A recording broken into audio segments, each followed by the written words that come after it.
Kepolisian Polsek Kertapati Palembang menggelar reka ulang pembunuhan terhadap tersangka Robi Firly 20 tahun. Dalam reka ulang sebanyak 14 adegan diperagakan. Petugas pun sempat mengalami kesulitan lantaran banyaknya warga dan keluarga korban yang melakukan penyerangan terhadap tersangka.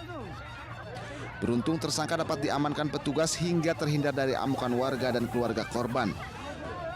Reka ulang ini dilakukan petugas untuk melengkapi berkas penyidikan perkara pembunuhan terhadap korbannya atas nama Denny 42 tahun yang dibunuh pelaku pada 6 Oktober 2024. Pelaku datang dengan membawa sebilah pisau yang sudah dipersiapkan menunggu kehadiran korban. Korban meninggal karena 4 tusukan, 3 di bagian depan, kemudian 1 tusukan di bagian punggung. Rekonstruksi hari ini kami laksanakan untuk memperjelas rangkaian peristiwa yang terjadi berdasarkan keterangan saksi. Kami sesuaikan dengan fakta dari hasil olah TKP. Usai menjalankan reka ulang, pelaku langsung kembali digiring petugas ke Polsek Kertapati untuk menghindari amukan warga. Atas perbuatannya, pelaku dijerat dengan ancaman hukuman penjara di atas 10 tahun. Dari Palembang, Sumatera Selatan, Muhammad David, iNews melaporkan.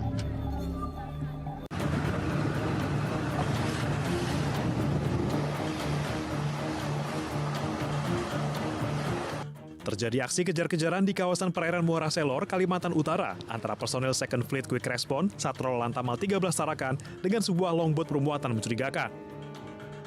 Setelah beberapa jam melakukan pengejaran, petugas berhasil menghentikan longboat tersebut. Saat pemeriksaan, petugas menemukan 64 balpres ilegal atau pakaian bekas impor tanpa disertai dokumen lengkap. Terkait hal tersebut, 3 pelaku berinisial RZ, M, serta R yang merupakan motoris dan juragan kapal ditangkap petugas. Sementara barang bukti berupa balpres ilegal dan longboat turut disita. Para pelaku diiming-imingi upah sebesar 1,2 juta rupiah per karung untuk mengangkut balpres dari Tawau, Malaysia menuju Taliasan, Kalimantan Timur. Sebuah kapal kayu jenis longboat warna lambung biru dan anjungan hijau membawa muatan penuh yang diawaki oleh 3 ABK. Ini selanjutnya dilaksanakan prosedur pengejaran, penangkapan, dan penyelidikan, dan diidentifikasi bermuatan balpres sebanyak 64 karung. Diketahui pengungkapan kasus tersebut berawal dari laporan masyarakat bahwa ada muatan mencurigakan yang melintasi perairan Kalimantan Utara. Akibat perbuatan mereka, kini para pelaku diancam hukuman 5 tahun penjara. Dari Tarakan, Kalimantan Utara, Usman Codang, iNews melaporkan.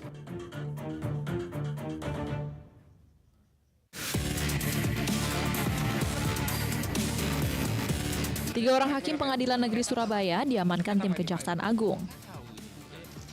Ketiga hakim ini ditangkap dalam kasus dugaan suap dan gratifikasi perkara vonis bebas terdakwa pembunuhan Gregorius Ronald Tanur terhadap sang kekasih Dini Sera Afrianti.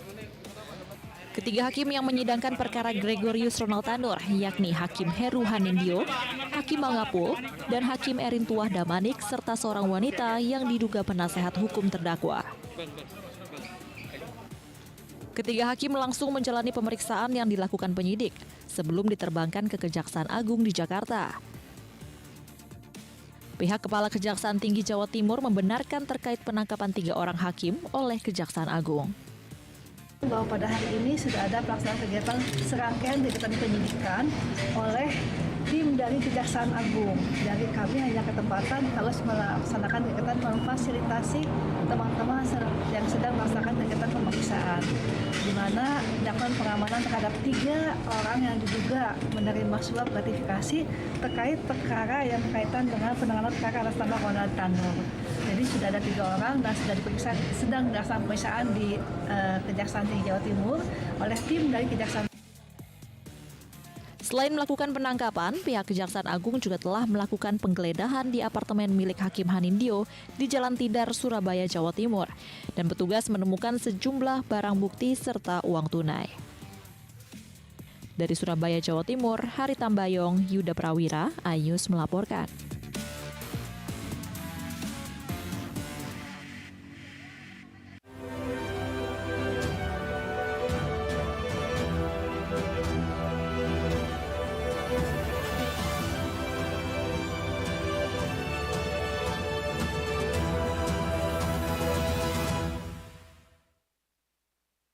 The Great Prime Time. Upaya saya untuk melacak TKP, saya harus katakan ini yang pertama dan eksklusif. Bersama saya, Abraham Silaban. AB+. Hasilnya nanti akan berbeda. Tidak mungkin. Tidak mengetahui sama sekali. Saya Aiman Wicaksono. Inilah Rakyat bersuara. Orang kobaran api. Satu dari sekian, pokoknya ada orang juga The Prime Show. Apakah yang saya Anissa dan saya Aryo. Interupsi. Only on iNews.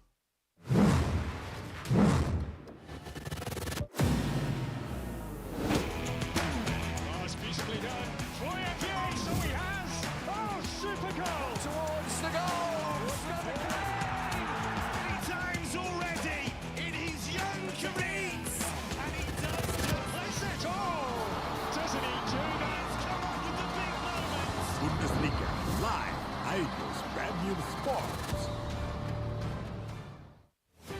Tahapan Pilkada 2024.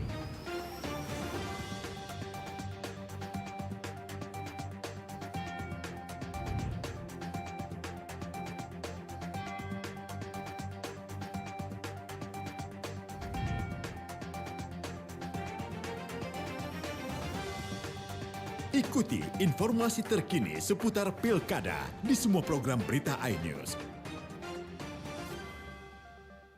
Mengupas makna dan tafsir Al-Quran bersama ulama terkemuka tanah air. Kaumum min kaum khairun minal yadis sufla. Nggak bakal bisa dibayar oleh dunia dan seisinya. Jelas, lugas untuk kehidupan sehari-hari. Di antara yang merusak hati adalah buruk sangka. Wa aqimus shalah wa atuz zakah. Itu pun sejajar dengan jihad fisabilillah. Cahaya Hati Indonesia, Sabtu dan Minggu pukul 12 siang di iNews. Temani weekendmu bersama program kuliner spesial. Kalaparan, eksplor gokil wisata kuliner. Tempat makan yang jarang terekspos. Food Diary, mengupas sejarah kuliner, hidangan viral dari Nusantara sampai mancanegara. Mantep banget, mantep banget. Saksikan Kuliner Spesial Weekend, Sabtu dan Minggu pukul 10 pagi di iNews. Bagaimana kemudian peta politik ke depan? Berhentikan dia karena saya ngomong. Saya Aiman Wicaksono. Inilah Rakyat Bersuara. Ungkap tuntas berbagai permasalahan terkini. Tidak boleh ada kotak kosong. Tidak ada masalah. Itu menurut saya hal yang biasa. Ya dimunculkan lagi orang-orang yang bermutu. Bahwa Anies ini akan Anda jadi orang. Rakyat Bersuara, Selasa pukul 7 malam, live di iNews.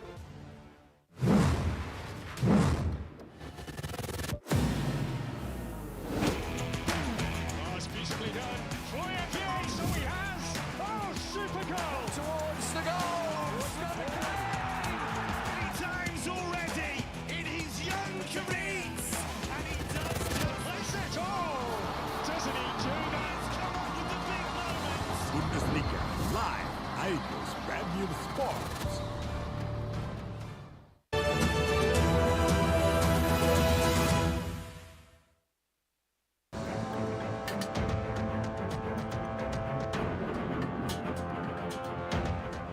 SMP Negeri 8 Tangerang Selatan, Banten menghentikan seluruh aktivitas di sekolah dan melakukan pembelajaran jarak jauh usai puluhan siswa terjangkit cacar air dan gondongan.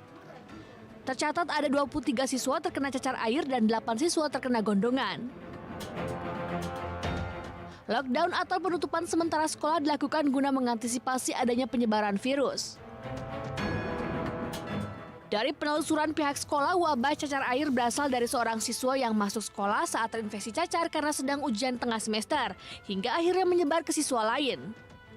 Pembelajaran jarak jauh ini akan dilakukan hingga akhir Oktober.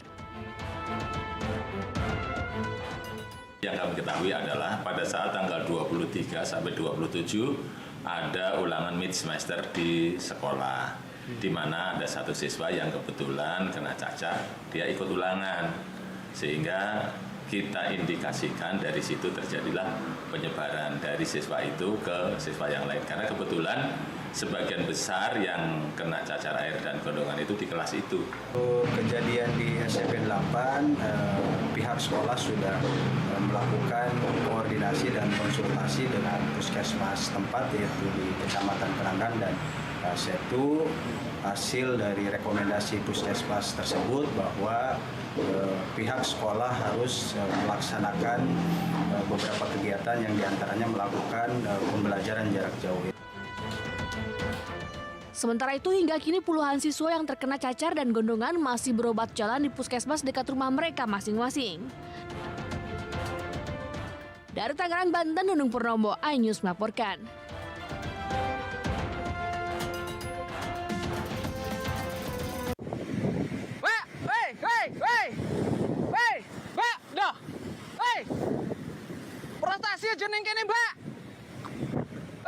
Beginilah saat warga mengejar seorang wanita yang berjalan di bebatuan Pantai Watu Ulo, Jember.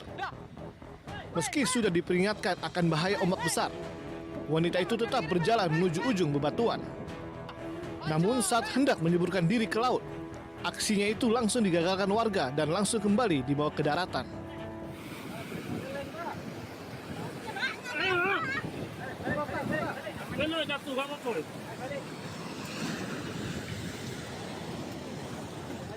Sebelumnya, wanita tersebut datang ke Pantai Watu Ulo seorang diri.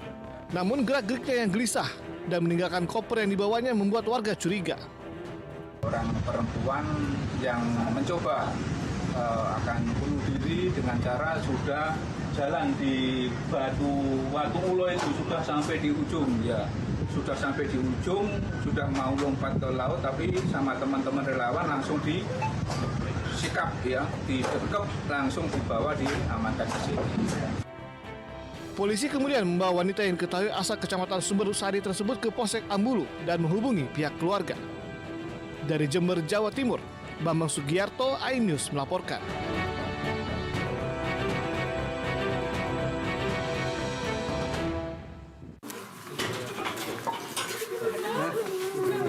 Udah.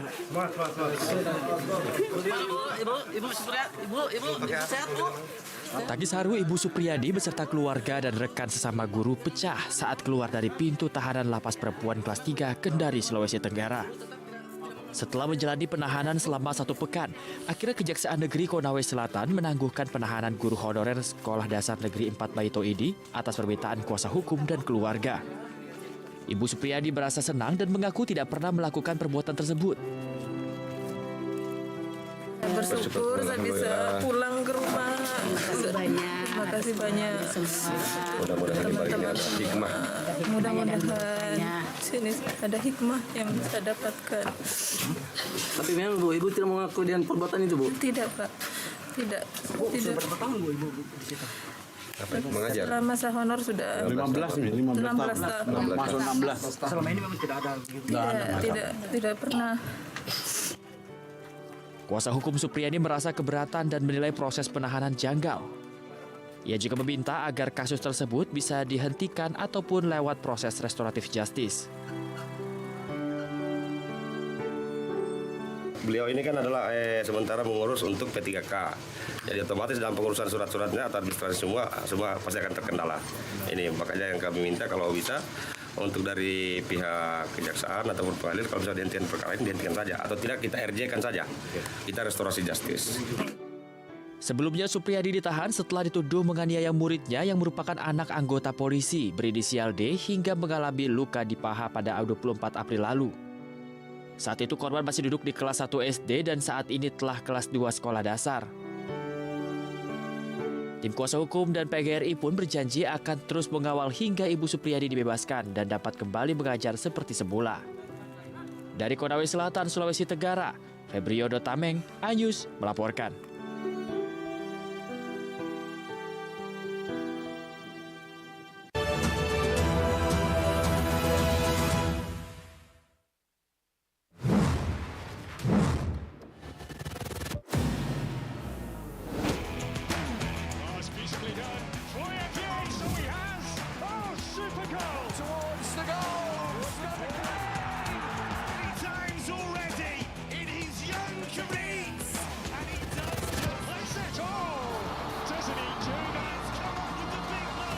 Bundesliga live iNews Premium Sports. mengupas makna dan tafsir Al-Quran bersama ulama terkemuka tanah air. Qaumum min qaum khairun minal yadis sufla. Nggak bakal bisa dibayar oleh dunia dan seisinya. Jelas, lugas untuk kehidupan sehari-hari. Di antara yang merusak hati adalah buruk sangka. Wa aqimus shalah wa atuz zakah. Itu pun sejajar dengan jihad fisabilillah. Cahaya Hati Indonesia, Sabtu dan Minggu pukul 12 siang di iNews. The Great Prime Time. Upaya saya untuk melacak IKP, saya harus katakan ini yang pertama dan eksklusif. Bersama saya, Abraham Silaban. AB Plus. Hasilnya nanti akan berbeda. Tidak mungkin. Tidak mengetahui sama sekali. Saya Aiman Wicaksono. Inilah Rakyat bersuara. Orang berat api. Satu dari sekian, pokoknya ada orang juga The mendengar Prime Show. Apakah yang interupsi? Saya Anissa Dan saya Aryo. Interupsi. Only on iNews.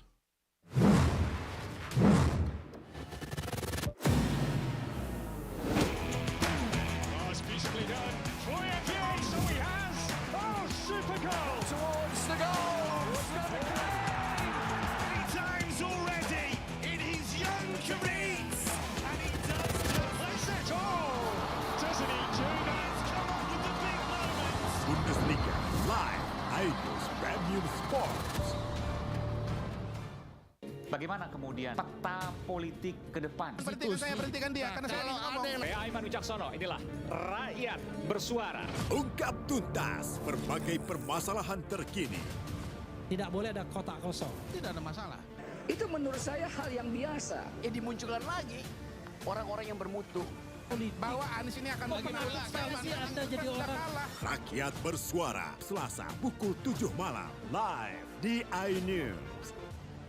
Temani weekendmu bersama program kuliner spesial. Kalaparan, eksplor gokil wisata kuliner.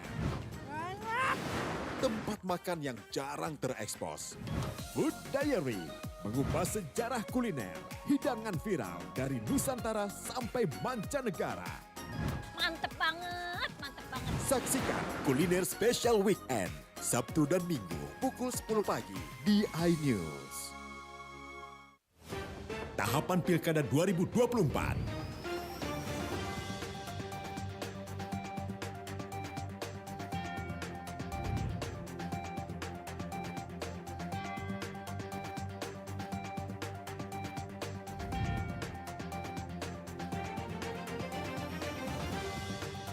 Ikuti informasi terkini seputar Pilkada di semua program berita iNews.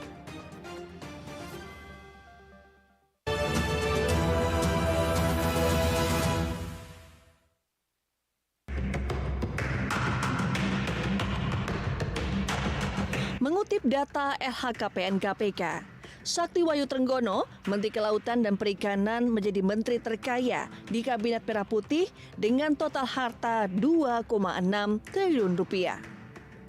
Jumlah kekayaan itu dilaporkannya pada 26 Maret 2024 untuk periodik 2023 sebagai Menteri Kelautan dan Perikanan era Presiden Jokowi. Menteri BUMN Erick Thohir duduk di posisi kedua Menteri terkaya. Berdasarkan laporan harta kekayaannya pada 27 Maret 2024, Erick memiliki harta 2,3 triliun rupiah.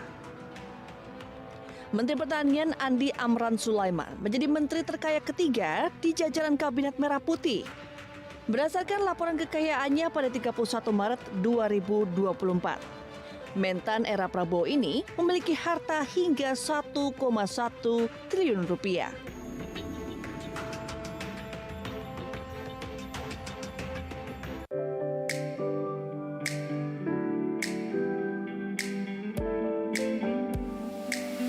Selamat menikmati objek wisata Negeri Kayangan dari layar televisi Anda.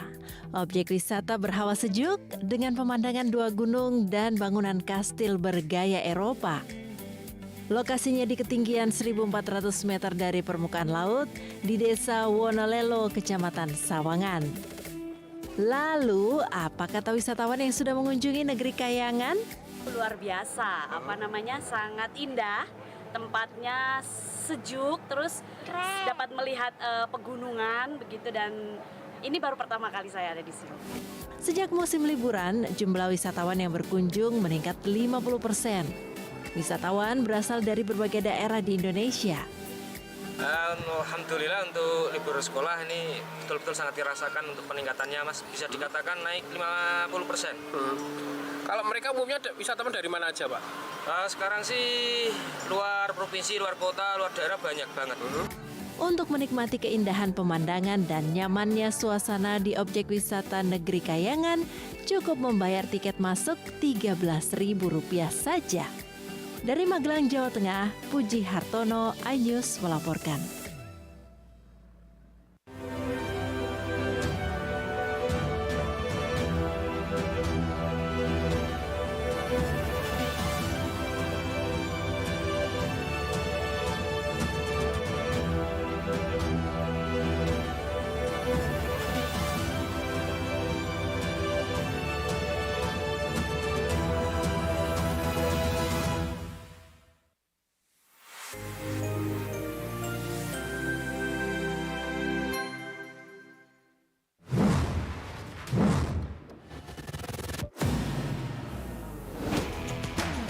That's beautifully done. Troy Akier, so he has. Oh, super goal. Towards the goal.